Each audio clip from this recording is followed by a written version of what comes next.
Mister mister 1 2 3 4। अचानक heart attack क्यों होता है और हार्ट अटैक होने के फौरन बाद सीपीआर करने से इंसान की जान बच सकती है, मगर सीपीआर कैसे करते हैं? डॉक्टर साहब बताइएगा कि जिस तरह से गुज़श्ता कई दिनों से हार्ट अटैक के हवाले से मौत के वाक़यात सामने आ रहे हैं और इसमें सीपीआर कितना ज़रूरी है? सीपीआर से क्या उस मरीज़ की जान बच सकती है और किस तरह से बच सकती है? जी बिल्कुल। रिसेंटली एक वाक़या लाहौर में नाखुशगवार वाक़या हुआ है, जिसमें एक देखा गया है कि एक लेक्चरार हैं जो कि स्कूल में लेक्चर देते हुए जो है ना उनको अचानक जो है ना दिल का दौरा पड़ता है और वो गिर जाते हैं और बाद में पता चलता है तो उनकी डेथ हो जाती है। बिल्कुल। तो ऐसे पेशेंट जो सडनली आपके सामने कोलैप्स होते हैं, अगर उनको फौरी तौर पर तिब्बी इमदाद दी जाए, जो कि बाईस्टैंडर सीपीआर के नाम से है, बेसिक लाइफ सपोर्ट के नाम से है, अगर फौरी तौर पे हम ऐसे पेशेंट को देते हैं तो उनकी जान को बचाया जा सकता है। बिल्कुल। तो सर ये बताइएगा, जिस तरह डिमी हमारे साथ मौजूद है, तो ये सीपीआर करके भी दिखाएं किस तरह से सीपीआर किया जा सकता है और कितनी देर का ये सीपीआर होना चाहिए और किस तरह से इसके ज़रिए एक हार्ट अटैक के मरीज़ की जो कि जान बच सकती है। जी तो नाज़रीन, डॉक्टर साहब हमें सीपीआर प्रैक्टिकली करके दिखाएंगे किस तरह से जो कि सीपीआर किया जा सकता है। बहुत से लोगों में इसकी आगाही नहीं है। सर शुरू कीजिएगा किस तरह से सीपीआर। अच्छा, सबसे पहले तो कार्डियक अरेस्ट जो है ना, वो क्या है, suddenly stop in pumping activity of heart. जी। तो पेशेंट जो है ना वो become unconscious, unresponsive, pulseless, respirationless. तो ये तीन चीज़ें जो है ना वो उसकी चली जाती है। तो ये सीपीआर सिर्फ डॉक्टर ही कर सकता है या आम लोग भी कर सकते हैं? सीपीआर कोई भी कर सकता है, हर वो शख्स जिसको पता है, जो इसके बारे में जानता है, वो कर सकता है। तो इसकी आगाही फिर किस तरह से देंगे आप? सबसे पहले तो जो कार्डियक अरेस्ट वाला पेशेंट है उसकी पहचान करना ज़रूरी है। तो पहचान के लिए सिंपल स्टेप है, आप पेशेंट के पास जाते हैं, उसे लाउडली उसका रिस्पांस चेक करते हैं। मिस्टर मिस्टर आंखें खोलें, क्या हुआ है आपको? अगर वो अनरिस्पॉन्सिव है तो जवाब नहीं दे रहा, तो आप उसकी कैरोटिड पल्स जो है कि नेक में होती है डल के अंदर, वो चेक करते हैं। 3 फिंगर आप उसकी नेक पे प्लेस करते हैं जी। और उसकी नील बाई साइड हो के आपने उसकी पल्स चेक करनी है 10 सेकंड तक, और उसी दौरान उसकी सांस को भी देखना है।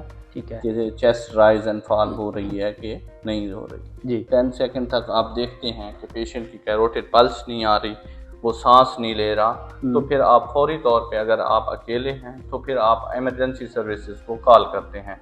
तो सीपीआर मैं आपको करके दिखाता हूँ कि ये कैसे। सबसे पहले आपने उसकी स्टर्नम की जो बोन है वहाँ पे अपना डोमिनेंट हैंड रखना है, ऊपर ये प्लेस करना है, रिस्ट को लॉक करना है जी। और एल्बो को लॉक करना है, और जो आपका शोल्डर है उसका एंगल यहाँ पे होना चाहिए। तो आप सिंपली अडल्ट के अंदर 5 सेंटीमीटर तक कंप्रेस करते हैं, 30 कंप्रेशन। बैठने का यही तरीका है? जी जी, ये नील बाई साइड होते हैं। ठीक है। 1 2 3 4 5 6 7 8 9 10 11 12 13 14 15 16 17 18 19 20 3 4 5 6 7 8 9 10 30 कंप्रेशन फॉलोड बाय आप उसको मसनूई सांस देंगे। सबसे पहले आप उसके माउथ को ओपन करते हैं, कोई फॉरेन बॉडी है तो उसको फिंगर की मदद से, किसी कपड़े की मदद से निकाल सकते हैं। ठीक है। फिर आप उसको वेंटिलेट करते हैं। वेंटिलेट करने के लिए आप क्या करते हैं, कोई बैरियर, कोई बारीक जाली रख सकते हैं। ठीक है। तो आपने उसको नोज़ को पिंच करना है, एक लंबा ब्रेथ लेना है और उसके मुंह में नाक को दबाना है। नाक को दबा के मुंह के जरिए। ठीक है। फिर उठेंगे, अगेन एक ब्रेथ देंगे, फिर सेम इसी तरह दोबारा आप 30 कंप्रेशन जो है ना वो स्टार्ट करेंगे। 1 2 3 4 5 6 7 8 9 10 13 14 15 16 17 18 19 20 1 2 3 4 5 6 7 8 9 10। ठीक है ना। हर 30 कंप्रेशन के बाद 2 ब्रेथ देंगे। इसी तरह 5 सेट आप 2 मिनट में कंप्लीट करेंगे। अच्छा सर, ये फुल जोर लगा के इसे जो कि पंप करना है? ये एटलीस्ट 5 सेंटीमीटर आप चेस्ट का जो एपी डायमीटर है ऊपर से नीचे ये होना चाहिए, और जो आपकी स्पीड है वो 100 to 120 टाइम पर मिनट के हिसाब से आप कंप्रेशन देंगे।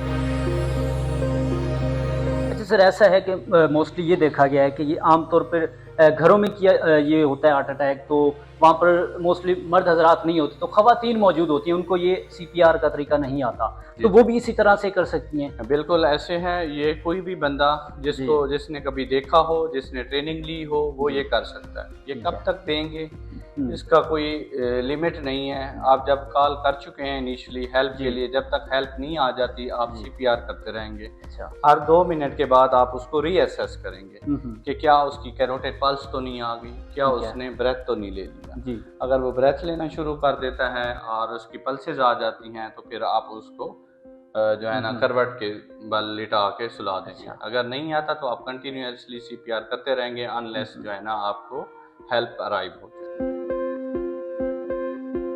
सीपीआर का कोई और भी तरीका है या यही तरीका है बस? सीपीआर जो बेसिक है वो तो मशीन और इनके बगैर दिया जाता है जो हॉस्पिटल से बाहर, बट हॉस्पिटल के अंदर जो है ना वो डिफरेंट तरीक़ेकार हैं। उसमें एडवांस कार्डियक लाइफ सपोर्ट होती है, उसमें डिफरेंट फिर हम टूल्स इस्तेमाल करते हैं, डिफरेंट गैजेट्स, मेडिसिन यूज़ करते हैं। तो वो एक अलग प्रोटोकॉल है जो हॉस्पिटल में दिया जाता है और फिर एडवांस तरीके से पेशेंट को सर्वाइव करने की कोशिश की जाती है। क्या मैसेज देना चाहेंगे सर इस हवाले से? सूरत नाम की एक आयत है कि जिसका मफ़हूम है कि जिसने गोया एक इंसान की ज़िंदगी बचाई उसने पूरी इंसानियत की ज़िंदगी बचाई। तो ये एक लाइफ सेविंग प्रोसीजर है। मैं ये तकरीबन हर बंदे को जो है ना इसको सीखना चाहिए और लोगों की ज़िंदगी बचानी चाहिए।